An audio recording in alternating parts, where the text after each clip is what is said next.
Assalamualaikum warahmatullahi wabarakatuh. Peredaran darah manusia secara sistematis. Darah ada yang dinamakan vena cava inferior atau vena cava superior. Vena cava inferior yaitu vena yang menyuplai darah bagian bawah, sedangkan vena cava superior yaitu vena yang menyuplai darah pada bagian atas. Setelah darah dari vena cava inferior dan superior, darah akan masuk ke atrium kanan.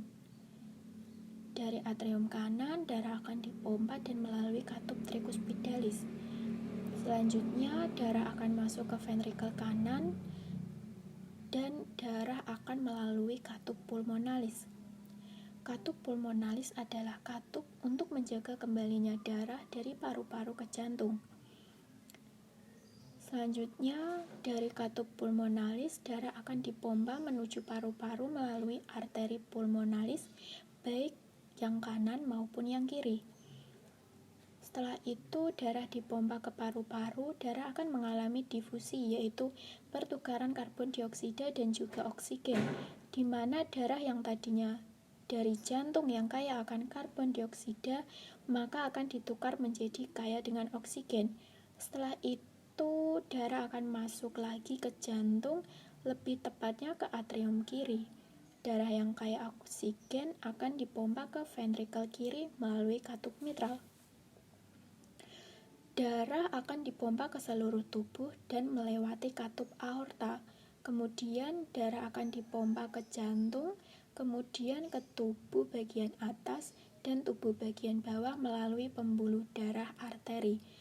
Setelah darah melalui pembuluh arteri, kemudian darah akan melewati arteriole dan juga kapiler. Setelah di kapiler, maka akan terjadi perpindahan kembali antara oksigen dan karbon dioksida. Selanjutnya, darah yang kaya akan karbon dioksida akan disalurkan melalui venul ke vena dan kembali ke jantung melalui vena cava superior dan vena cava inferior. Dalam peredaran darah manusia, ada juga peredaran darah besar dan peredaran darah kecil.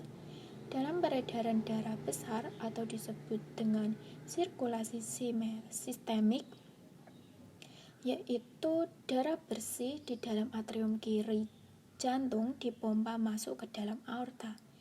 Darah bercabang menuju ke bagian atas tubuh pada kepala atau tangan, dan menuju ke bagian bawah tubuh, ada yang menuju ke hati, usus, lambung, ginjal, anggota tubuh, dan ke jaringan tubuh pada bagian bawah. Dari organ-organ tersebut, darah kembali ke jantung melalui pembuluh balik atau vena. Dekat dengan jantung, vena-vena menyatu dan membentuk vena cava posterior dan vena cava anterior. Selanjutnya, darah masuk ke ventrikel kiri jantung. Sedangkan peredaran darah kecil atau disebut juga sirkulasi paru, yaitu darah kotor yang berada di dalam atrium kanan jantung terpompa keluar atau saat jantung sedang berkontraksi. Selanjutnya, darah ke arteri pulmonalis yang bercabang menjadi dua bagian, yaitu paru kiri dan paru kanan. Karbon dioksida dilepaskan dari tubuh, kemudian darah mengikat oksigen. Selanjutnya, darah yang kaya oksigen mengalir ke vena pulmonalis kiri dan vena pulmonalis kanan. Selanjutnya, darah akan bersatu menjadi vena pulmonalis dan masuk ke ventrikel kiri jantung.